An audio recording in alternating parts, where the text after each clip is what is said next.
내용입니다.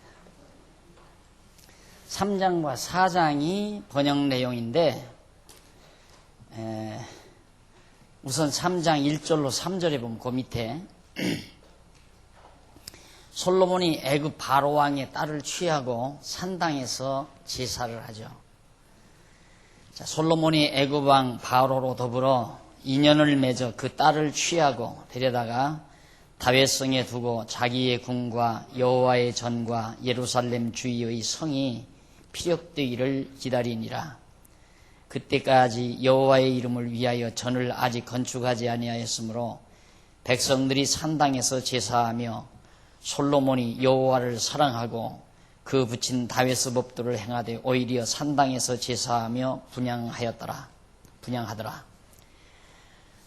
솔로몬의 번영에 대해서 말하면서 내용인데 3장 1절 3절이 솔로몬의 아름답지 못한 생활이 소개되죠.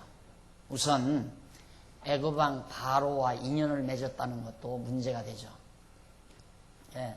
왕위에 올라서 그 당시에는 이제 강한 나라가 애굽인데, 에집트라고 하는 애굽이 강한 나라인데 솔로몬이 그 강대한 애굽과 인연을 맺고 그 애굽 왕의 딸을 데려다가 자기 왕궁에다가 두어서 자기 아내로 삼는 이방 여자 아닙니까?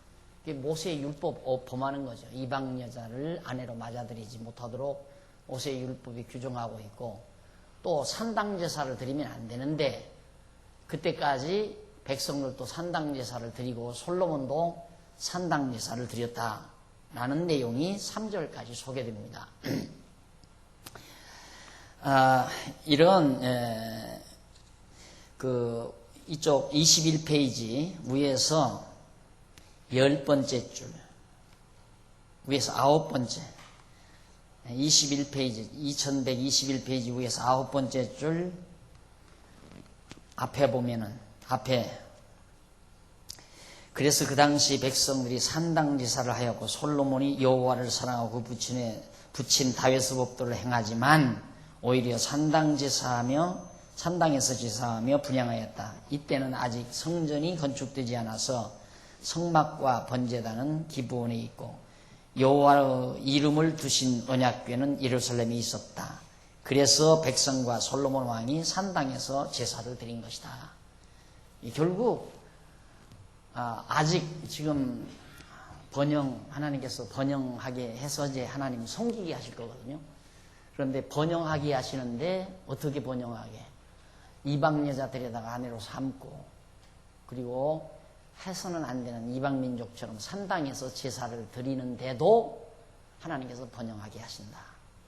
따라서 솔로몬 왕국의 번영은 솔로몬 왕의 행위가 의롭기 때문에 번영하는 것이 아니라 하나님의 언약에 의해서 번영케 하시는 것이다. 그러니까 절대 조건에 따라서, 솔로몬 왕의 행위 조건에 따라서 번영하고 번영하지 못하는 게 아니고 하나님의 정하신 언약의 말씀에 따라서 번영케도 하시고 번곡케도 하시는 것이 하나님의 섭리라는 것을 말해주고, 또 뿐만 아니라 솔로몬 왕국의 번영이 하나님의 은혜라는 것, 언제나 하나님의 언약은 은혜에 기초하는 거거든요. 왜 그러냐면 언약은 하나님의 작정에 기초하는데 이 작정은 아무런 조건 없이 하나님께서 거저 은혜로 하시는 것이 작정이란 말입니다. 그러니까 하나님의 작정과 언약은 은혜에 기초된 것이다. 그래서 결국은 하나님께서는 이 은혜에 기초된 작정과 언약을 통해 섭리하시는 까닭은 은혜의 영광을 찬송케 하려는 거죠. 은혜의 영광을 찬송하게 하려는 거. 그러니까 솔로몬에게도 하나님께서 언약의 기초에서 나라를 번영케 하시는 것이지 솔로몬의 행위가 의로워서 그런 게 아니다. 결정적인 결정타죠. 애굽 왕의 딸을 아내로 맞았다는 것은, 이것은 율법으로 보면 저주받아야 돼요. 또 뿐만 아니라 산당에서 제사한다는 것은 하나님 앞에 용납될 수 없는 일이죠. 이렇게 악을 행하는데도 하나님께서는 솔로몬 왕국을 번영케 하셨다. 왜? 언약을 이루어 가시기 위해서. 그 말이에요. 그런데 이제 이런 말을 하면 사람들이 그래요. 이런 말을 하면 그러면 뭐 죄 져도 됩니까? 죄를 짓고 악을 행해도 된단 말입니까? 이러고 대들어요, 날들어. 그 악을 행해도 된다는 말하고 악을 행했어도 하나님께서 번영케 하셨다는 말하고 하늘과 땅 사이 아니에요. 그러니까 하나님께서 우리를 악의 세력에 맡겨놓으시면 우리도 또 악을 행할 수밖에 없는 거예요. 어쩔 수가 없는 거예요. 그러니까 하나님께서 이제 이렇게 번영하게 해서 올바르게 솔로몬으로 하여금 하나님 섬기게 해 주어야 솔로몬도 하나님을 바르게 섬기지. 그렇지 않으면 솔로몬도 애굽 왕의 딸 데려다가 지금 안에 삼잖아요. 그러면 그 행위대로라면 나라를 번영시키면 안 되죠. 나라가 도탄 가운데 빠져야 되고 고통을 당해야 되고. 자, 이런 것들을 지금 우리로 하여금 깨닫게 하시려고 1절과 3절에서 솔로몬 왕의 잘못된 행위를 소개하고 있습니다. 그 다음 이제 3장 4절로 15절에 보면 21페이지 중간에 솔로몬이 꿈에 지혜로운 마음을 구하여 축복을 받는 내용이 나옵니다. 솔로몬이 꿈속에 나타나, 솔로몬의 꿈속에 하나님께서 나타나요. 4절, 이에 왕이 제사하러 기브온으로 가니 거기는 산당이 큼이라. 솔로몬이 그 단에 1000번제를 드렸더니 기브온에서 밤에 여호와께서 솔로몬의 꿈에 나타나시니라. 하나님이 이르시되 내가 네게 무엇을 줄꼬 너는 구하라. 솔로몬이 가로되 주의 종 내 아비 다윗이 성실과 공의와 정직한 마음으로 주와 함께 주 앞에서 행함으로 주께서 저에게 큰 은혜를 베푸셨고 주께서 또 저를 위하여 이 큰 은혜를 예비하시고 오늘날과 같이 저의 위에 앉을 아들을 저에게 주셨나이다. 나의 하나님 여호와여 주께서 종으로 종의 아비 다윗을 대신하여 왕이 되게 하셨사오나 종은 작은 아이라 출입할 줄을 알지 못하고 주의 빼신 백성 가운데 있나이다. 저희는 큰 백성이라 수요가 많아서 셀 수도 없고 기록할 수도 없사오니 누가 주의 이 많은 백성을 재판할 수 있사오리까? 지혜로운 마음을 종에게 주사 주의 백성을 재판하여 선악을 분별하게 하옵소서 라고 구합니다. 예, 이제 솔로몬이 이제 하나님께 번제를 드리려고 기브온으로 갔는데 밤에 여호와께서 바로 솔로몬에게 나타나셨어요. 나타나셔서 네게 무엇을 줄꼬 뭘 원하느냐? 내가 너 원하는 거 주겠다. 그러니까 솔로몬이 말을 해요. 그게 6절에 나오는 얘기죠.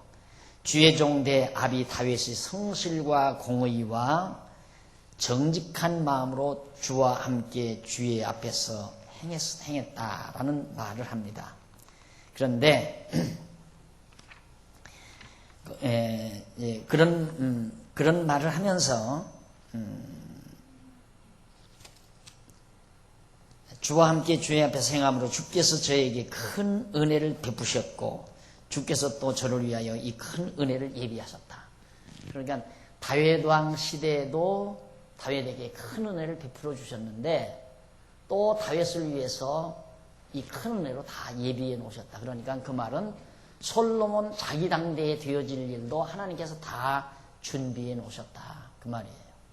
그러니까 하나님이 솔로몬 왕 때에도 많은 은혜를 베풀어서 섭리해 주시더니만 내 시대에도 솔로몬 자기 시대에도 하나님께서는 다 모든 일을 예비해 놓으셨다. 작정해 놓았다는 얘기죠. 다 되어질 일을 하나님이 다 작정해 놓으셨습니다.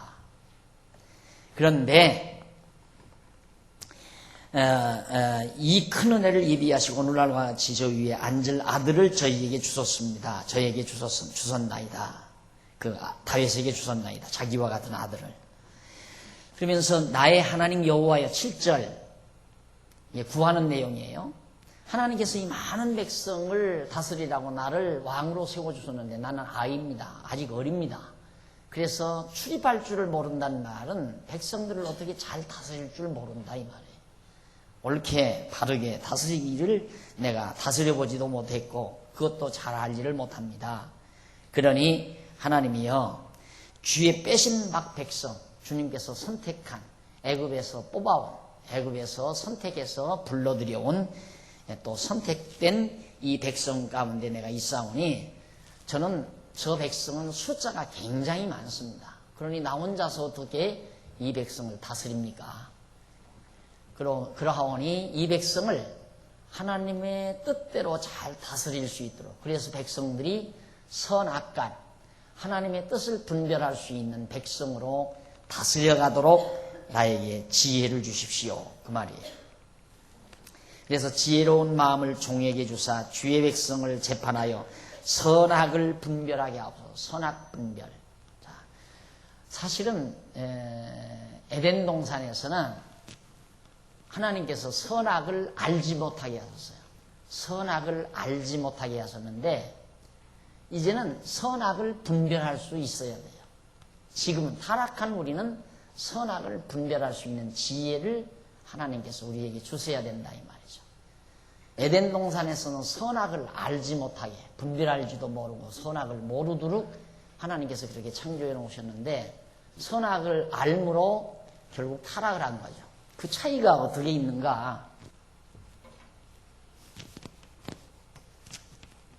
선악을 분별하는 이 일이 에덴, 현재,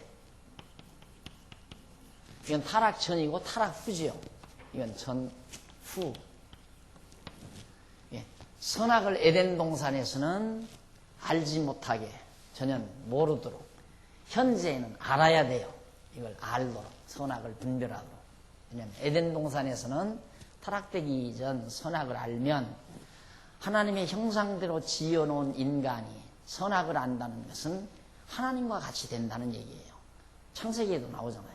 하나님과 같이 된다. 그러니까 에덴 동산에서 지어놓은 인간이 선악을 알고 하나님과 같이 되면 자기 좋은 대로 행동하고 자기 싫은 건 안 한다 이 말이죠. 자기 중심으로, 자기가 중심이 돼서. 그러다 보면 하나님하고 대결이 되는 거죠. 하나님도 당신 좋으신 것, 당신 싫은 것 아셔서 그걸 당신의 주관 하에서 움직여 가시는데 에덴 동산에서 아담도 하나님과 같이 창조되어 가지고 선악을 알아버리면 인간도 자기 중심으로 한다 이 말이에요. 자기 멋대로, 자기 좋은 대로. 그렇게 되니까 피조물이 자기 좋은 대로 하면 창조주와 반향되는 거, 반항이 된다 이 말이죠. 그렇게 해서 이건 몰라야 돼요 여기는. 그런데 여기는 타락해서 이제는 자기 좋은 대로 안다 이 말이죠.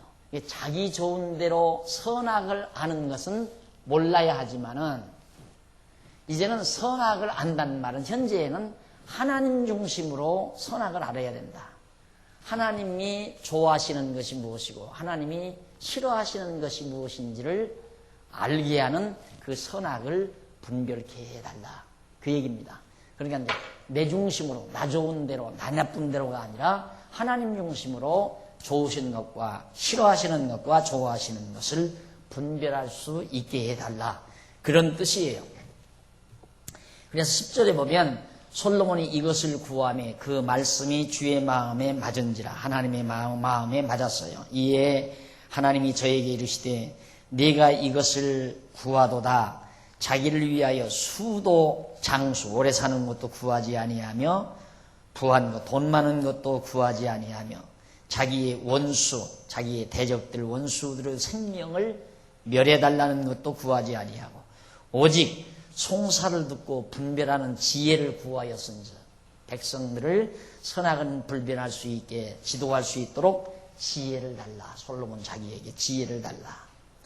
이걸 구하였은즉 12절 내가 네 말대로 하여 내게 지혜롭고 총명한 마음을 주노니 너희 전에도 너와 같은 자가 없었거니와 너희 후에도 너와 같은 자가 일어남이 없으리라. 자, 최고의 지혜를 솔로몬에게 주겠다 이 말이에요. 그러면서 13절 내가 또 너희 구하지 아니한 부와 영광도 내게 주노니 네 평생에 열왕 중에 너와 같은 자가 없을 것이다. 네가 만일 네 아비 다윗의 행함같이 내 길로 행하며 내 법도와 명령을 지키면 하는 내용이 나오죠. 우선 13절까지. 결국 하나님께서 허락을 했어요. 지혜를 달라 하니까 솔로몬에게 전무후무한, 과거에도 없고 앞으로도 없는, 또 왕 중에도 열왕 중에도 솔로몬 자기 당대에 자기만한 그런 자가 없어요. 내 평생에 열왕 중에 너와 같은 자가 없을 것이다. 최고로 정말 지혜로운 자가 되도록. 그래서 제가 솔로몬의 시들을 좋아하는 이유도 이상도 지혜로운 자가 없잖아요. 인간적으로는. 솔로몬만큼 지혜로운 자가 하나님이 없다고 했으니까 솔로몬이 기록한 전도서, 잠언서, 아가서 이 이상 더 좋은 시, 지혜로운 시가 없잖아요. 아무리 이 땅에 최고의 지성인들이 요즘 문학가들, 소설가, 시인들 이 사람들을 다 지성인이라고 그러잖아요. 그래서 이제 소설가들이 이 시대의 사상을 좌우하고 젊은 세대들의 생각을 주관해가고 이런 시대를 우리가 맞았는데 아무것도 아니에요. 그런 자들은 솔로몬의 지혜에 비하면 아무것도 아니라 이 말입니다.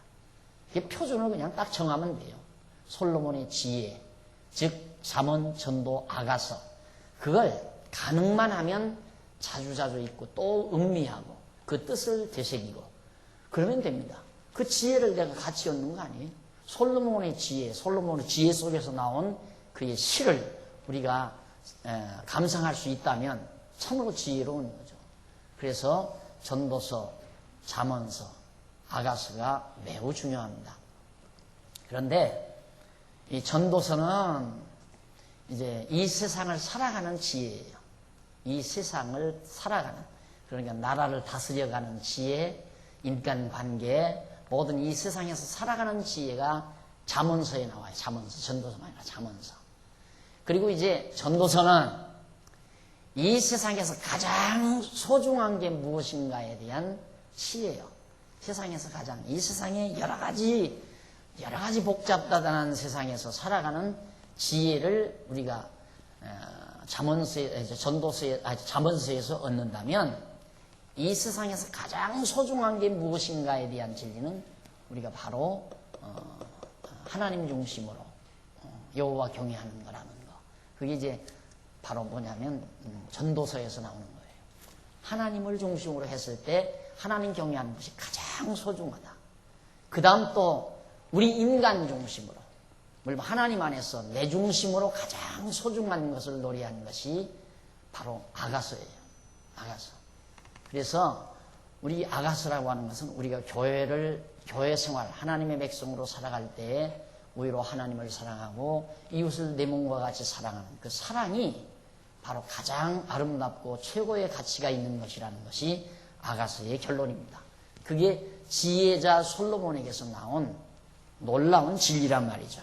그래서 이런 놀라운 진리를 하나님께서 솔로몬에게 주었어요. 엄청난 진리를, 지혜를. 그런데 그렇게 허락하시고 나서 14절, 네가 만일 네 아비 다윗의 행한 같이 내 길로 행하며 내 법도와 명령을 지키면 내가 또 네 날을 길게 하리라. 여기서 갑자기 조건부 행위가 나와요. 행위 조건이 나와요. 내가 이렇게 하면 내가 네 날을 오래 길게 하나님께서 해주시겠다. 이게 이상하잖아요. 완전히 내용 자체가 마치 그냥 까만 바닥에 옷 위에 까맣게 입은 옷 위에 허연 점 하나가 있는 것과 같은 느낌을 받잖아요. 그 문맥 자체가. 그래서 이런 건 반드시 원어를 한번 분석해 볼 필요가 있어요. 이쪽 23페이지 중간쯤 보면 히브리어가 하나 나오죠. 리스웨모르라는 말이 나와요. 그것이 바로 뭐냐면 지키면이라는 말이에요. 그 바로 윗절에 보면 본문에 지키면이라는 조건문 중간에 나오죠. 조건문으로 표기된 단어는 이렇게 지키면, 주의 윤리와 법도를 내가 잘 지키면, 거기 다시 한번 읽어봐요. 14절. 네가 만일도 이것도 가정법이죠. 내 아비 다윗의 행함같이 내 길로 행하며 내 법도의 명령을 지키면 그러니까 너 아버지가 행하듯이 너도 잘 그렇게 내 명령대로 지키면 내가 하나님께서 또 네 날을 길게 하리라. 너희 아버지가 40년 통치하듯이 네 날도 길게 해주겠다. 잘 내 명령을 지키면 그 말이거든요. 그래서 이게 지키는이란 말이 리스웨머르란 말인데 이는 전치사가 붙은 탈부정사 연계형 동사로서 지키려고 이래야 돼요. 지키려고. 앞에 레란 말이 붙어 있죠. 이 단어는 위하여, 에게 이런 하나의 전치사예요. 전치사. 이 단어가. 그런데 그 바로 이 전치사가 붙은 말이에요. 이게. 레라고 하는. 그래서 이것은 무슨 지키려고 또는 지키기 위하여 나오죠. 지키기 위하여. 지키려고 지키기 위하여 이런 뜻이 번역이 되어야 한다. 조건문이 되려면 부정사 독립형 동사일 때에 가능한 것이다. 그리고 만일이라고 번역한 히브리 원문 늘 이건 자주 나오죠. 임이라는 지시여도 보라 그리고 틀림없이 또는 뭐뭐 때문에 그리고 뭐뭐임으로라는 뜻으로 번역이 가능한 내용입니다. 그러니까 만일이라고 번역하지 않고 여기서 보라 아니면 틀림없이 또는 아니면 뭐뭐 때문에 뭐뭐임으로 이런 뜻을 담고 있는 말이에요. 따라서 14절을 이렇게 번역하는데요. 내가 지금 번역한 거예요. 14절 본문은 보라 아니면 틀림없이 그 말이에요. 보라 네가 내 법도와 명령을 지키려고 네 아비 다윗의 행함같이 내 길로 행할 것이므로 그 말이에요. 그러니까 그 말은 뭐냐면 틀림없이 내가 솔로몬 너도 그 말이에요. 틀림없이 너도 보라 너도 내 법도와 명령을 지키려고 네 아비 다윗의 행함같이 내 길로 행할 것이므로 너희 아버지 행한 것 같이 너도 행할 것이다 이 말이에요. 틀림없이 솔로몬이 그렇게 행할 것이다. 왜? 하나님이 그렇게 다 작정해 놓고 이미 그렇게 살도록 다 언약해 놓으셨기 때문에 너도 너 아버지처럼 내 명령과 법도대로 잘 지킬 것이므로 그 말이에요. 지킬 것이므로 내가 네 날을 길게 하리라.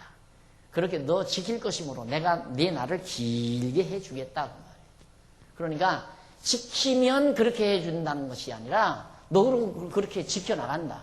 그래서 너도 네 날을 내가 네 날을 장래 길게 해주겠다 그 말이에요. 이게 전혀 조건이 아니에요.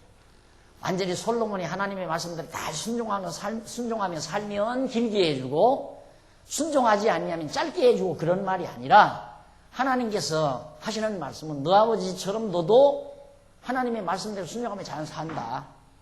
그래서 내가 네 날을 길게 해준다. 그 말이에요.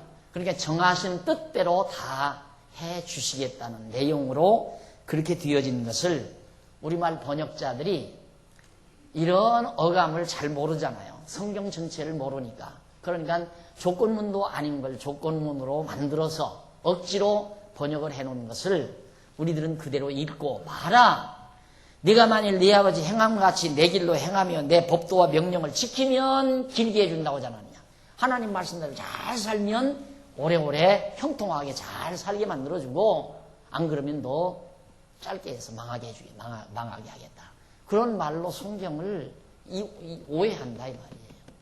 그러니까 우리말 성경만 가지고는 성경을 올바로 이해한다는 게 상당히 어렵죠. 그래서 이제 신학을 하다 보면은 자연히 히브리어를 해야 되고 헬라어를 해야 되고 그런데 우리말 성경이 대부분 다 잘 번역을 했어요. 근데 제일 문제가 있는 것이 이 조건문 문제예요. 대부분. 그리고는 다른 건 그렇게 극심한 변화는 약간 번역상 문제가 있다 하더라도 성경 전체에 흐르는 신학적 사상을 뒤엎을 만한 그런 오역은 별로 없어요. 그러나 이런 조건문 같은 것들은 굉장히 신학 사상을 바꿔놓는 그러니까 이런 사고 구도를 이렇게 바꿔놓는 결과가 된다 이 말이죠. 이 면자가 들어가요. 지키면 이렇게 들어가니까 이런 결과라 이 말이에요. 그런데 지금까지 다 하나님께서 해가시는 일이 바로 이렇게 하나님께서 다 작정대로 언약하시고 언약대로 대적들을 숙청해서 나라를 번영케 해가지고 성전 짓고 하나님을 섬기게 해 가신다. 이게 하나님의 섭니다. 이게 바로 성경이 말하는 사고구도인데 갑자기 14절이 이런 구도로 나오니까 이것은 원어를 대조해서 번역이 잘못된 것을 찾아낼 수밖에 없는 거죠. 그래서 제가 번역한 것이 올바르게 번역된 것이라는 거 기억하시면 됩니다. 자, 그 다음 이제 넘어가서 3장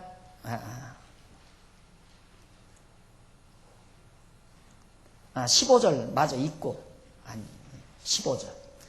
솔로몬이 깨어보니 꿈이더라. 이에 예루살렘에 이르러 여호와의 언약궤 앞에 서서 번제와 수군제를 드리고 모든 신복을 위하여 잔치하였더라.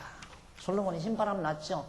하나님께서 다 지혜 주신다고 그러고 또 길게 내 날을 길게 해주겠다. 내 날을 아주 오래.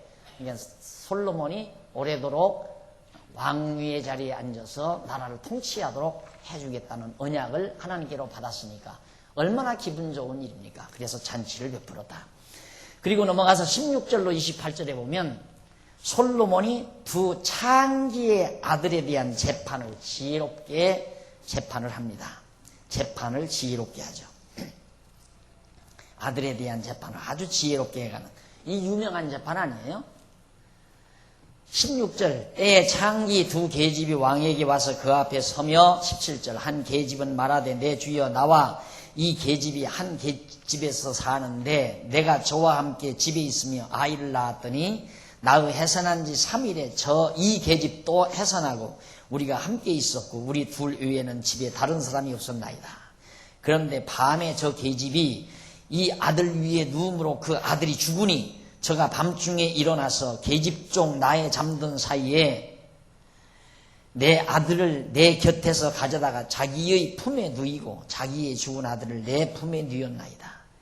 미명에 내가 내 아들을 전 먹이려고 일어나 본즉 죽었기로 내가 아침에 자세히 보니 내가 낳은 아들이 아니더이다 하매 다른 계집은 이르되 아니라 산 것은 내 아들이요 죽은 것은 내 아들이라 하고 이 계집은 이르되 아니라 죽은 것이 내 아들이요 산 것이 내 아들이라 하매 왕 앞에서 그와 같이 쟁론하는지라.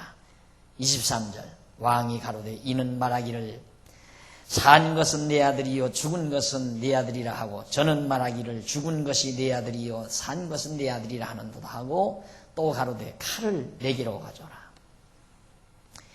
하니 칼을 왕의 앞으로 가져오는지라. 왕이 가로되 산 아들을 둘에 나누어 반은 이에 주고 반은 저에 주라. 그 산 아들의 어미 되는 계집이 그 아들을 위하여 마음이 불붙는 것 같아서 왕께 아뢰되 가로되 청컨대 내 주여 산 아들을 저에게 주시고 아무쪼록 죽이지 마옵소서 하되 한 계집은 말하기를 내 것도 되게 말고 내 것도 되게 말고 나누게 하라 하는지라. 왕이 대답하여 말하되 산 아들을 저 계집에게 주고 결코 죽이지 말라. 저가 그 어미라 하매 온 이스라엘이 왕의 심리하여 판결함을 듣고 왕을 두려워하였으니 이는 하나님의 지혜가 저희 속에 있어 판결함을 봄이더라. 이게 통치 능력이죠. 하나님께서 솔로몬을 지도자로 세워놓고 통치자로 세워놓고 통치할 수 있는 지혜를 주시는 거예요. 이 많은 사람을 내가 어떻게 재판합니까? 근데 까다로운 재판권이 하나 들어왔잖아요. 아시다시피 두 여인이 아들 하나를 놓고 아들을 낳는데 서로 낳는데 자다가 한 어머니가 자기 아기를 깔아 죽였단 말입니다. 그러니까 죽은 아들을 다른 어머니 곁에 데려다 놓고 사한 아기를 자기 품에 데려다가 잤단 말입니다. 이튿날 아침에 보니까 죽은 아기를 이렇게 보니까 자기 아들이 아니고 자기 아들은 저쪽 어머니에게 저쪽 여자에게. 그러니까 그걸 가지고 와서 재판을 해달라고 솔로몬에게 와서 얘기한 거예요. 그걸 어떻게 재판하겠어? 서로 두 어머니가 사내기가 자기 거라는데 요즘 같으면야 쉽지요. 국립과학수사연구소에다가 혈액조사해보면 그냥 하잖아요. 근데 그때는 그것도 없으니까 그게 답답한 일이죠. 그런데 솔로몬이 갑자기 칼을 가지라고 그래. 칼을 갖다 주니까 당장 저 산 아이를 둘로 쫙 쪼개가지고 서로 자기 얘기를 하니까 나눠서 반절씩 나눠줘라. 그러니까 진짜 어머니가 진짜 산 아기의 어머니가 아닙니다 이 말이에요. 죽으면 안 되잖아요. 자기 아들이니까. 제발 죽이지 말고 그냥 저 여자에게 그 아들을 주라고 말해요. 그런데 자기 아들이 아닌 여자는 됐습니다. 그냥 딱 나눠가지고 저에게도 되지 저 사람에게도 되지 말고 내에게도 되지 않게 해주십시오. 그래서 솔로몬이 당장 사내기를 죽이지 말라는 어머니에게 줘라. 그게 진짜 어머니다. 그럴 거 아닙니까? 진짜 어머니는 아기가 죽지 않기를 비록 자기 품에 안 와도 살기를 바라는 거고, 가짜 어머니는 기왕 내 아들도 죽었으니까 네 아들도 죽어라. 이런 인간의 아주 고학성이 바로 거기서 적나라하게 드러나서 솔로몬이 지혜롭게 참 진짜 어머니를 찾아줬단 말입니다. 그 재판 과정을 보고 주변에서 신하들이 두려워 떨리잖아요. 와, 대단하다. 그래서 이 통치의 능력은 지혜에서 와요. 지혜. 그래서 지혜가 있어야 나라를 다스리고 백성을 다스리고, 지혜가 없으면 다스리지를 못하는 거죠. 그래서 실제로 하나님께서 솔로몬에게 지혜를 주시는 것을 지금 이 본문에서 28절까지 해서 확인해 주고 있습니다. 이게 바로 하나님께서 사람을 미련하게도 하고 어리석게도 하고, 그러니 장담하고 살면 안 돼요. 건방지면 안 된단 말입니다. 건방지게 굴면. 나는 이번에 태풍 사건을 보고도 세상에 그런 힘이 어디서 나오는가. 그 엄청난 그 정말 막 돌덩어리, 이런 돌덩어리를 막 날려버리는, 그리고 전주대가 무너져버리고, 엄청난 바람이 불어서 배들이 다 엎어져 버리고, 큰 군함들, 큰 함선들, 이런 것들이 이제 다 부러져 버리고, 엄청나잖아요. 아무것도 없는 이 공기 안에 이거 대기권 아무것도 없어요. 아무것도 없는 이런 데서 무슨 어떤 기운이 있기에, 무슨 능력이 있기에, 무슨 조화로. 물론 설명이 되죠. 뭐 고기압과 저기압이 어떻게 작용해서 어떻게 해서 그렇게 된다. 뭐 해수면이 어떻게 되고. 그러나 어쨌든 그런 힘이 어디서 나오는가. 그래서 물리학을 하다 보면 힘의 근원, 힘의 근저에 대해서 연구하잖아요. 근데 사람들이 지금까지 물리학에서 발견한 것은 힘의 근원은 넷이다. 네 개가 힘의 원천이 다르다. 이러는데 모든 힘의 근원은 하나님이시라고 성경은 말하잖아요. 힘의 근원은 하나님이시다. 그 엄청난 힘이 어디서 나와요?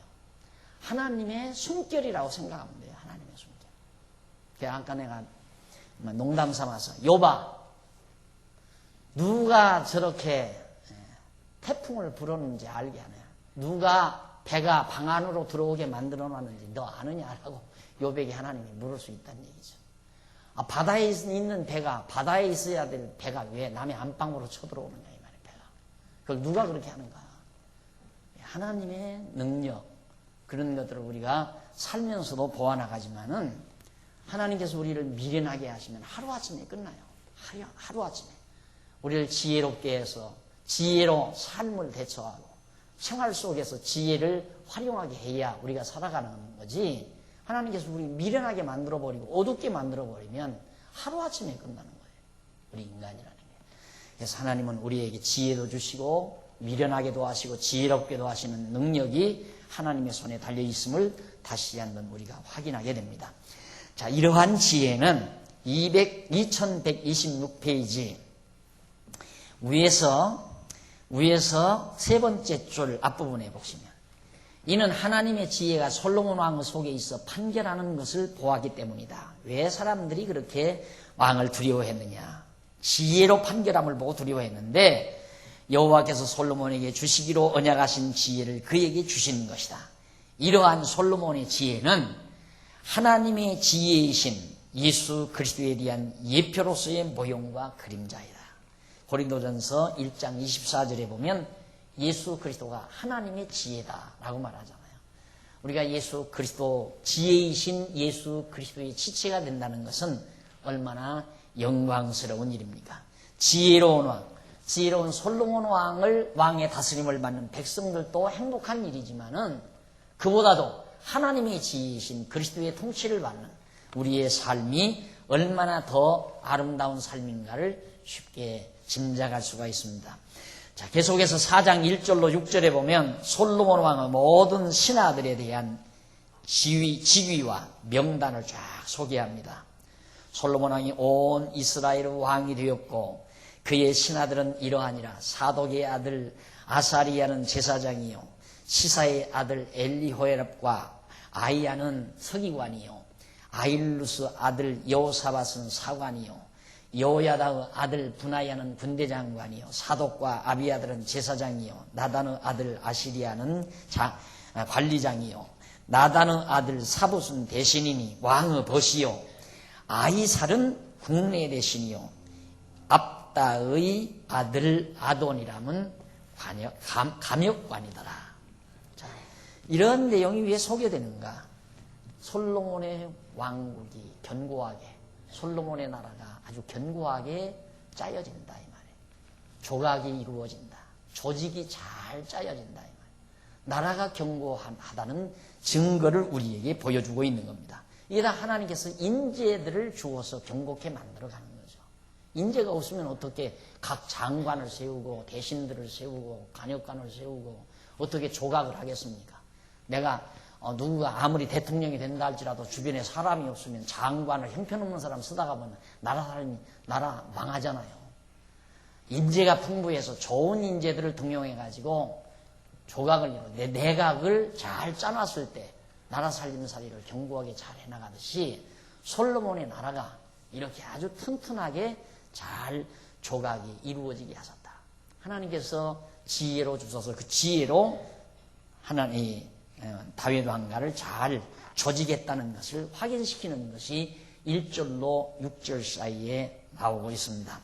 그 다음 7절로 19절에 보면 솔로몬 왕이 온 이스라엘에 세운 12장관들의 명단이 또 거기도 남아요. 계속해서 여기는 장관들, 앞에는 대신들, 신하들. 7절 솔로몬이 또 온 이스라엘 위에 12관장을 두매 그 사람들이 왕과 왕실을 위하여 식물을 예비하되 각기 1년에 한 달씩 식물을 예비하였으니 그 이름은 이러하니라.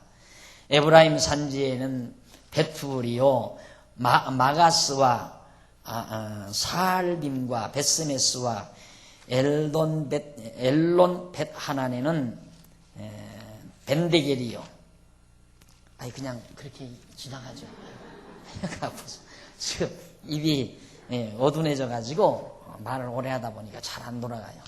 그렇게 해서 하여튼 장관들을 다 12장관들을 다 세우고 그 명단이 거기 소개돼요. 그러니까 이 사람들은 전부 나라 일을 분담 맡아가지고 일을 따로 분담을 해서 그래서 일을 맡겨주니까 빈틈없이 나라 일이 잘 진행이 되잖아요. 그게 바로 이스라엘 다윗 왕가의 모습이었습니다. 마찬가지로 지금도 교회도 마찬가지예요. 그리스도의 왕국인 이 지상의 교회도 각각 자기 할 일이 주어져요. 전부가 자기 할 일. 그래서 일단 하나님께서 이제 택해 불러서 들어오게 해서 정말 다스리는 은사, 권면하는 은사, 봉사하는 은사, 각각 사람들에게 은사를 주어서 그 은사 따라 자기 자리에 앉게 만들어요. 그래서 내가 할 일이 무엇인가 분명하게 당신이 할 일은 이 일이다 딱 정확하게 맺어주는 거죠. 그렇게 해서 그 일을 자기가 하는 일만 해나가게 되면 모든 일들이 다 빈틈없이 잘 이루어지게 된단 말입니다. 이것이 이제 통치력이죠.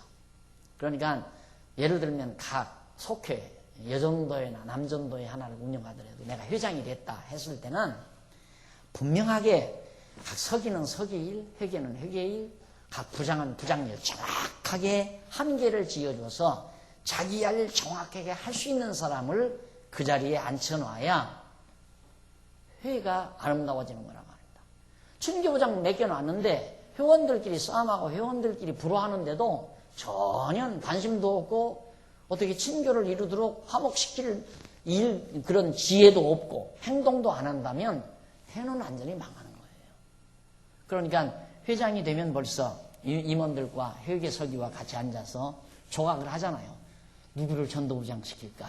누구 전도부장 시켜야 우리 회원이 더 증가할까? 그리고 새로운 회원들을 잘 보살필까? 그 다음 누구를 교육부장을 시켜야 교육을 잘 시킬까? 우리 회원들 실력 향상이 되도록 프로그램을 잘 만들고 행사를 잘 해나갈까? 그런 사람 선택을 하고 그 다음 친교부장. 누구를 시켜야 회원 간의 친교를 잘 돈독하게 해서 서로 반복지시하는 일이 없고 회원 모두가 다 화목하게 단결할까. 그걸 구상하면서 그런 인재를 뽑고, 그 다음에 이제 봉사. 누가 봉사정신이 강해서 우리 회원 모두가 정말로 봉사사업에 열중할 수 있도록 그렇게 지도를 해나갈까. 마지막으로 이제 문화. 누가 아름다운 우리 그리스도인들의 생활 문화를, 우리 회원들의 삶의 문화를 잘 이렇게 좀 농도 짙게 해나갈 수 있도록 그렇게 지도해 갈까, 사업을 펼쳐 갈까. 이런 인재들을 골라서 딱딱 앉히는 거 아니겠어요? 그런데 그게 아니라 당신 작년에 아무것도 안 했지? 그러니까 이번에는 한번 그냥 친교부장이나 한번 해봐. 그런 식이니까 만날 가야 그때야. 그런 은사를 가진 분을 반드시 시켜야 돼요. 그러니까 이제는 이제 뭐 하는 일도 별로 없으니까 너 혼자만 회장하냐? 회장도 돌아가면서 하자. 이래서 당연히 너 회장했지. 그러니까 너 하지 말고 그다음 네가 해. 그다음 또 너 했으니까 그다음 너도 하고. 그래서 회장을 돌아가면서 하자. 그것도 웃기는 거예요. 아무나 회장하나. 회장할 수 있는 은사를 가진 자가 회장을 해야 되고, 교육부장 할 자는 교육부장을 해야 되는 거예요. 은사 따라 일을 맡겨야지. 친교부장 할 양반이 회장에 앉아서 만날 회장에 앉아가지고 만날 어디 친교하러 간다고 친교하는 일에만 노력하다 보면 회가 완전히 망가져 버리는 거죠. 그러니까 나라도 마찬가지예요. 교회도 마찬가지고. 교회는 교회를 치리하는 목사나 당회는 장로는 교회 전체를 내다봐요. 교회 전체에 대한 구도가 머릿속에 있어야 돼요. 그래서 적재적소의 인재들이 잘 앉아서 그 일을 잘 감당해 나갈 수 있도록 자꾸 지도해주고 후원해주고 이끌어주고 가르쳐주고 그렇게 해서 이제 교회를 해나가면 교회가 빈틈없이 잘 되어가는 거죠. 우리 교회만도 아직 정말 일꾼이 모자라서 너무 일을 많이 맡다가 보니까 다 감당을 하지를 못해요. 그래서 이제 금년에도 또 일꾼을 또 뽑으려고 하는데 일꾼을 뽑아 전부 각각 자기에게 주어진 일만 하면 돼요. 자기에게 주어진 일만. 그렇게 해야 교회도 편안하다 말입니다. 솔로몬이 지금 그렇게 나라를 조직해서 잘 다스려가고 있어요. 그래서 이제 저희가 보세요. 이런 것만 봐도 기독교 정치학이 가능하겠다 하잖아요. 기독교 정치학. 성경적 정치학이라든가 기독교 정치학이라든가. 정치학 아주 인류 대학에 가서 정치학 그건 아주 아주 아주 인기 있는 과목 아닙니까? 정치학 하면. 정치학이라는 게 아주 고도의 학문인데 이것도 우리는 성경에서 얼마든지 기독교 정치학에 대해서 논의를 할 수 있고 학문을 정립할 수 있는 그런 내용이라는 것을 이런 데서도 우리가 확인할 수가 있는 겁니다. 자, 하나님께서 경고케 지금 솔로몬 왕국을 경고케 해가지고 역시 하나님 언약 이루시는 거예요. 그 다음 20절로 28절 28페이지 가보시면 20절로 28절에 보면 솔로몬 왕국의 번영된 평화롭고 풍요로운 영화의 모습을 보여줍니다. 번영. 아주 평화롭고 나라가 번영을 해요. 번영을 해요. 그 모습이 20절로 나와요. 유다와 이스라엘의 인구가 바닷가에 모래같이 많게 되며 인구도 증가해서 많아지고 먹고 마시며 즐거워하였으며 먹고 마시며 즐거워하였으며 이거 중요하죠? 즐거워한다. 하나님께서 이렇게 다 숙청하고 나라를 잘 조직해서 조각을 해서 각각 일을 맡아 나라가 번영하니까 즐거워한다. 즐거움. 그래서 항상 제가 교회 생활, 이게 하나님의 나라 아니에요, 교회가. 즐거움이 떠난 신앙생활, 병든 생활이에요. 병든 신앙이에요. 즐겁지 않은 봉사, 병든 봉사예요. 즐겁지 않은 교회 생활, 병든 생활이에요. 즐거워야 돼요. 교회 생활은 즐거워야 돼요. 우리 교회 생활이란 우리의 생활이에요. 하나님의 백성의 생활. 즐거운 생활이어야죠. 근데 진짜 이스라엘, 솔로몬이 다스리는 나라, 먹고 마시며 즐거워했다. 그런데 오늘 우리들 보통 그런 게 있죠. 밥하기 싫으면 하지 마. 밥하기 싫으면 안 한다 이거예요. 그런데 참 놀라운 게 뭐냐. 먹고는 싶다 이거야. 여러분 웃잖아요. 그게 웃기는 말이니까 웃는 거예요. 밥은 하기 싫은데 밥은 먹고 싶다. 그런 법이 어디 있어요. 그게 웃기는 생각이란 말입니다. 밥을 먹고 싶으면 하고도 싶어야죠. 그렇잖아요. 이게 우리의 사고가 얼마나 이게 잘못되어 있는 사고인가. 그러면 이제 나중에는 먹는 것도 귀찮아. 떠놓고 먹는 것도. 그러니까 그냥 완전히 영양가. 요즘 그런 거 나오잖아요. 영양가 엑기스로 뽑아가지고 주사기에 넣어서 그냥 어디다 꾹 찔러서 쑥 밀어버리면 깨물 필요도 없고. 그러면 이제 깨물 필요 없으니까 이가 필요 없으니까 이도 이제 점점 퇴화될 거 아니에요. 퇴화되니까 이게 자꾸 씹지를 않고 입이 안 벌려지니까 결국에는 어떻게 되냐. 턱이 길어져가지고 길주간이 기형아가 생기게 돼요. 인간이 그렇게 되진다 이거예요. 그러니까 뭐든지 를 즐겁게 해야 돼요. 먹는 게 즐거우면 하는 것도 즐거워야죠. 그런데 밥 하는 건 즐겁지 않고 밥 먹는 건 즐겁다. 이것이 타락된 사람의 잘못된 생각이에요. 그러니까 내가 밥을 해서 주는 것도 즐겁고 밥을 해서 대접받는 것도 즐겁고 모두가 다 즐거워야죠. 그래서 교회 생활은 어떤 생활이든지 다 즐거운 생활이 되어야 된다. 그 얘기예요. 자, 그래서 즐거워하였으며 21절 솔로몬이 하수에서부터 블레셋 사람의 땅에 이르기까지와 애굽 지경에 미치기까지의 모든 나라를 다스렸다. 국토가 얼마나 넓어졌느냐. 애굽강 이게 이렇게 돼서 여기 애굽강 나오죠. 여기서부터 그 다음 이제 이렇게 돼가지고 여기 유브라데강, 티그리스강 있죠. 이 하수로부터 이 일대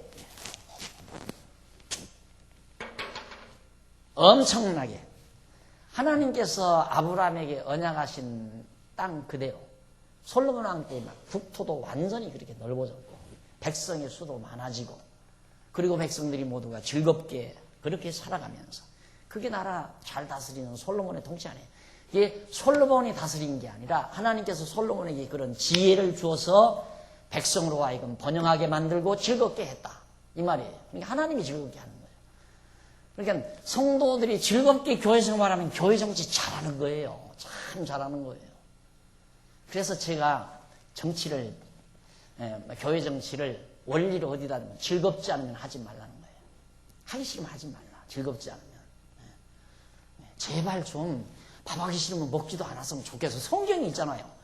일하기 싫거든 먹지도 말라 그랬으니까 밥하기 싫으면 먹지도 말아야 되는데 밥은 하기 싫은데 밥은 다 먹고 가.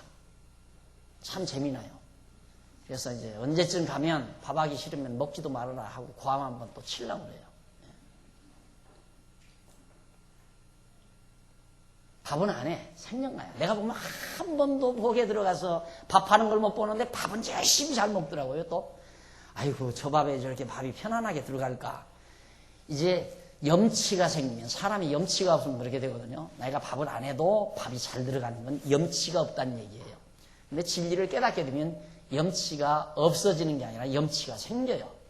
그렇게 되면 나는 밥을 안 했는데 다른 분이 밥을 해서 대접하는 밥만 먹으려면 밥이 넘어가다가 여기서 걸려요. 차라리 안 먹는 것이 편안하게 돼 있어요. 염치 있는 사람은. 그게 맞는 얘기 아니에요?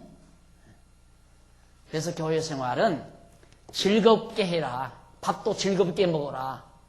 이게 쑥 넘어가야지. 넘어가다가 여기 걸리는데 어떻게. 근데 보고를 들으니까 생전 밥도 안 하는 사람이 밥 먹으러는 제일 먼저 온대요. 그 말을 내가 요즘도 계속 들어요. 생전 밥은 안 한대. 안 하는데 예배 끝나기 전에 벌써 와서 밥 달라고 이렇게 벌리고 있잖아. 예배도 안 드리고. 그런 사람이 많다는 거야. 염치 없는 사람들이죠. 그러니까 그래서 뭐 지나가는 길손도 밥 준다는데 밥 한 그릇 그냥 주세요. 그런 거 자꾸 비난하지 말고. 오직 배고프면 와서 밥도 먹고 가겠어요. 즐겁게 꼭 명심하시기 바랍니다. 즐겁게 모든 나라를 다스림으로 그 나라들이 공을 바치어 솔로몬이 사는 동안에 섬겼더라. 이 넓은 나라에서 예루살렘 여기 예루살렘 아니에요? 조공이 막 들어오는 거예요. 조공이 이런 데서 이 주변 나라에서 그러니 부자 되지 말라고 해도 부자 되잖아요. 왕을 섬기니까 계속 이웃 나라들에서 소금 가져옵니다.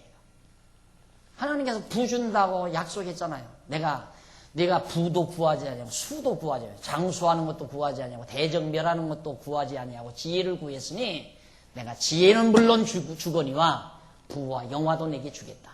하나님께서 그렇게 언약하시면 진짜 주잖아요. 언약대로 주신다 이 말이에요. 언약대로 하나님께서. 내가 머리가 좋아서 머리 잘 써서 내가 열심히 일해서 내가 기술이 좋아서 내 손으로 이 돈을 벌었다. 그것이 얼마나 하나님 앞에 만월이 하나님을 만월이 여기는 행위인가 생각인가 안 그래요? 하나님이다.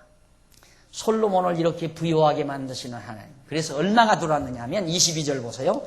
솔로몬의 1인분 하루 먹는 식물은 가는 밀가루가 30석, 굵은 밀가루가 60석, 살진 소가 10, 초장의 소가 20, 양이 100, 그 위에 수사슴과 노루와 암사슴과 살진 새들이었더라. 이게 하루 먹는 양식이에요.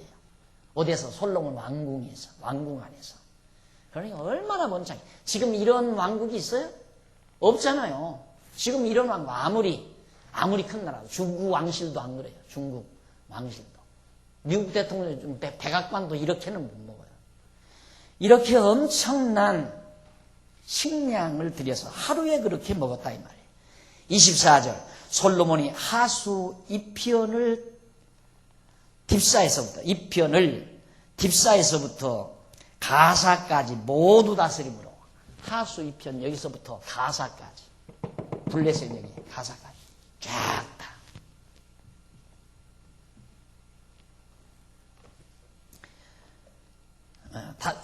모두 다스림으로 하수 2편 모든 왕이 다 관할한 바됨에 저 사방에 둘린 민족과 평화가 있었으니 그 주변의 모든 나라들하고 적대 관계에 있는 게 아니라 아주 평화가 잘 유지됐어요. 평화롭게 서로. 다 이루어졌잖아요. 25절 솔로몬의 사는 동안에 유다와 이스라엘이 단에서부터 부엘세바에 이르기까지 각기 포도나무 아래와 무화과나무 아래서 안연히 살았더라. 나무 그늘 밑에서 나무 아래서 또 과일나무 아래서 부엘세바에서부터 단에서부터 부엘세바까지 모든 전국에 있는 모든 백성들이 과일나무 아래서 편안하게 솔로몬이 다스리는 동안 그렇게 살았다. 하나님이 베풀어 주신 은총입니다. 근데 우리는 이제 이런 공부를 할 때 참 그때 사람들은 좋았겠다 이렇게 생각이 돌아가죠. 거기에 문제가 있는 거예요. 그쪽으로 생각을 하면 안 돼요. 야, 그때 사람들은 얼마나 좋았을까? 전쟁 위험도 없고 핵 위험도 없고 군대 파병해달라는 요청도 없고 주변 나라들하고 평화롭게 우루과이 라운드도 없고 이런 좋은 나라에서 과일나무 밑에서 편안하게 살았으니 얼마나 좋았을까? 이러지 말고 하나님 잘 믿어서 그 사람들은 그렇게 살았단다. 그게 아니에요. 하나님께서 언약하시고 언약대로 솔로몬에게 다 번영하도록. 왜? 여호와 하나님 섬기게 하시려고. 여호와 하나님을 섬기게 하시려고. 하나님을 알아야 섬길 거 아니에요. 그러니까 하나님께서 언약하시고 언약대로 이대로 이루어 줘야 번영하게 해줘야 야 진짜 여호와 하나님 살아계시다. 그래서 그 하나님을 섬기게 되는 거란 말이죠. 하나님 섬기라고 그렇게 해줬다. 왜 내가 이렇게 건강할까? 왜 우리 가정에 편안함이 있을까? 왜 우리가 안연히 살 수 있게 됐을까? 그걸 물어야죠. 편안해서 좋다 하지 말고 건강해서 좋다 하지 말고 왜 나에게 건강을 주시고 왜 시간의 여유를 주시고 왜 경제적인 여유를 주시고 평화롭게 해주셨는가? 여호와 하나님 경외케 하시려고. 근데 우리는 거꾸로 생각하죠. 경외하면 잘 먹고 잘 산다. 이건 거꾸로 가는 거예요. 경외하면 굴뚝에다가 불 떼는 거예요. 그렇죠? 하나님 잘 섬기면 잘 먹고 잘 산다. 그게 지금 만연이 돼 있어요. 그러니 뭔가 잘못됐죠. 그러니 기쁘게 섬기는 게 아니라 왜 섬기는데도 안 줘 이거? 내가 지금 3년 동안 11주 했는데 왜 복이 안 와? 그래 짜증나고 불평, 불만, 힘들고 고달프고 참고 견디고 막. 그게 신앙생활이에요. 근데 그게 아니죠, 신앙생활. 하나님 여호와를 깨닫고 나면 섬기지 말라고 해도 섬겨지잖아요. 섬기는 것이 즐겁고. 이것이 바로 성경이 말하는 아름다운 진리의 말씀입니다. 자, 그래서 솔로몬은 그렇게 안연히 거기에서 살았을 뿐만 아니라 26절 솔로몬의 병거의 마르 외양간이 4만이요. 근데도 얼마나 말 외양간이 4만 개나 됐어요. 그러니까 4만 명. 그러니까 군마가 4만 필이나 된다는 얘기죠. 왕의 상에 참여하는 모든 자를 위하여 4만이요. 마병이 1만 2천이며 말 타는 군인이 1만 2천 명. 그 다음 27절 그 장관들은 각각 자기 달에 솔로몬 왕과 왕의 상에 참여하는 모든 자를 위하여 먹을 것을 예비하여 부족함이 없게 하였으며 또 저희가 각기 직무를 따라 말과 준마에 먹일 보리와 꿀을 그 말의 있는 곳으로 가져왔더라. 모자람이 없어요. 모자람. 그런데 문제는 솔로몬이 그렇게 다 누려봤잖아요. 결론은 다 헤아려서 헛되고 헛된 것이더라. 이렇게 해보고 나서 하나님이 그걸 해보고 나서 그럼 정말 다 헛된 거냐? 하나님 여호와 경외하는 것이 최고다.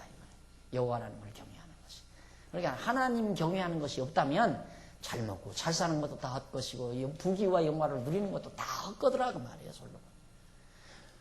살아보지 않은 사람이 그 말 한다면 믿을 필요 없죠. 안 믿어지죠. 그런데 그렇게 다 해보고 나서 솔로몬이 헤아려서는 그거 다 헛거더라. 하나님 여호와 경외하지 않는다면 아무것도 유익한 게 없더라 그 말이에요. 무익한 것이더라.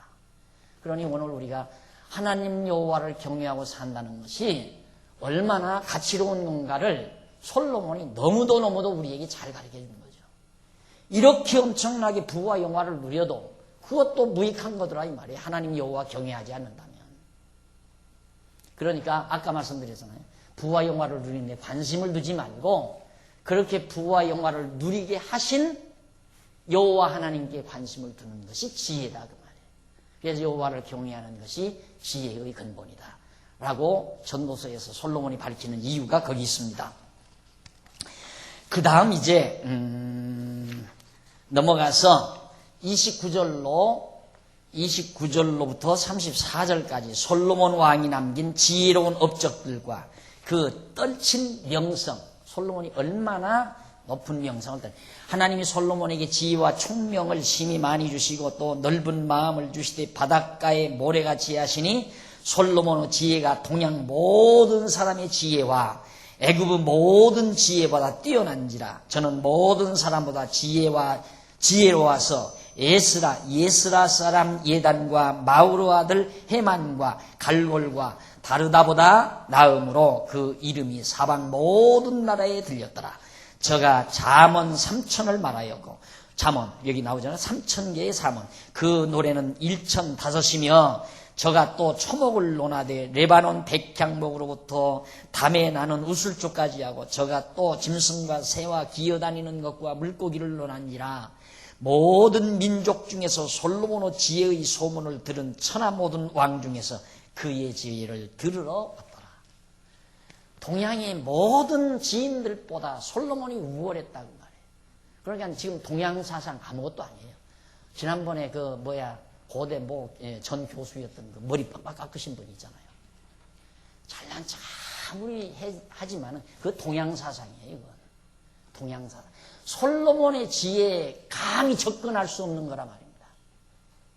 그러니 오늘 우리가 이런 놀라운 지혜, 하나님을 아는 지혜, 하나님 여호와를 경외하는 지혜, 이것을 접했다고 하는 것은 우리에게 있어 너무도 큰 행복이고 큰 보화라는 사실을 우리가 알 수가 있는 거죠.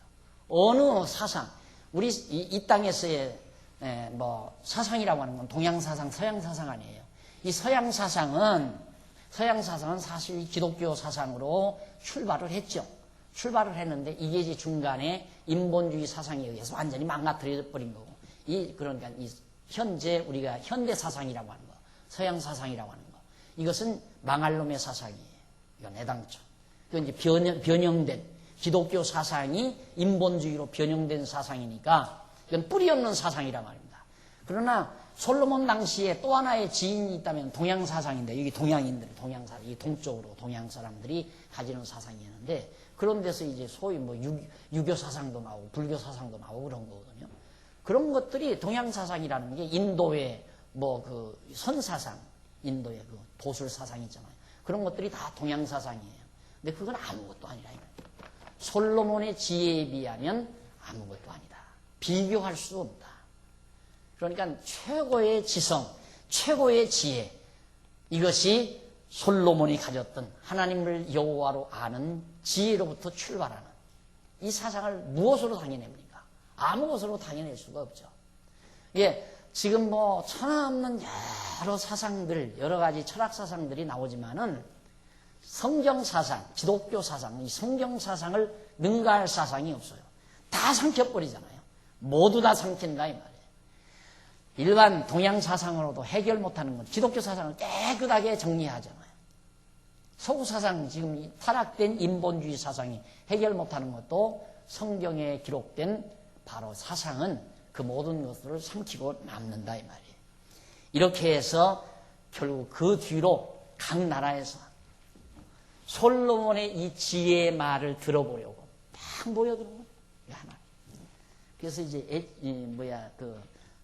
시바 여왕이 솔로몬의 말을 듣고, 솔로몬하고 한 번 만나서 다말을 이야기를, 데이트를 좀 하고 싶은데, 이 시바 여왕이 소문만 들었다 이 말입니다.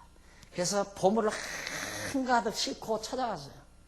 찾아가서 보니까 소문은 아무것도 아니야. 나중에 이가 시바 여왕이 솔로몬을 만나고 하는 얘기가 소문은 아무것도 아니다. 그러니까 대개 소문이 부풀리잖아요. 소문난 잔치 먹을 것 없다는 말이 있듯이 소문은 대부분 부풀리는데, 시바 여왕이 들었던 소문은 현재 사서 실제 보니까 소문은 아무것도 아니다 이 말이에요. 그러면 얼마나 대단했는가를 알 수 있잖아요. 그래서 뭐 실제 성경에는 없는데 이 여왕이 솔로몬과 하룻밤에 결국 이제 아이를 하나 갖게 해서 낳은 것이 결국 요즘에 이번 뭡니까? 이 지역의 후손들, 그 지역의 후손들이 그 자손의 후손이라고 그러죠. 그 아라비아 쪽에 나오는 후손들이. 그렇게 해서 이제 그 시바 여왕도 솔로몬의 지혜를 들으려고 쫓아간 거거든요. 그런 거니까 얼마나 솔로몬의 지혜가 대단했는가를 우리가 알 수 있죠. 자, 이렇게 해서 하나님께서 번영케 했죠. 왜 이렇게 번영해서 잘 먹고 잘 살고 이름이 나고 형통하고 명예가 막 나타나도록 왜 하는가? 이유는 그 다음 한쪽 가로 2번 솔로몬 성전 건축. 성전을 짓고 여호와 하나님 경외케 하시려고. 틀림없죠? 딱딱 들어맞잖아요. 그래서 다음 시간 솔로몬의 성전 건축에 대해서 공부하도록 약속하고 오늘 강의 마칩니다. 기도하십시다. 살아계신 하나님 아버지, 은혜와 사랑을 감사합니다. 이 땅 위에 이루어지는 모든 일들, 지혜가 없이는 소화할 수 없는 일들이 너무너무 많습니다. 하나님 아버지, 오늘 또 하나님의 귀한 말씀을 통하여 지혜가 얼마나 소중한지를 알았습니다. 솔로몬에게 지혜를 주셨던 하나님 아버지, 하나님의 지혜로 이 땅에 오신 그리스도의 지체인 우리들에게도 그 놀라운 지혜를 주셔서 여호와 하나님 경외하며 사는 슬기로운 종들이 되게 하시옵소서. 오늘 또 연보에 동참했습니다. 드려진 연보 소중하고 아름다운 일에 사용되게 하시고 결과를 통하여 하나님 앞에 영광 돌려지게 하시옵소서. 예수님 이름으로 기도드립니다. 아멘.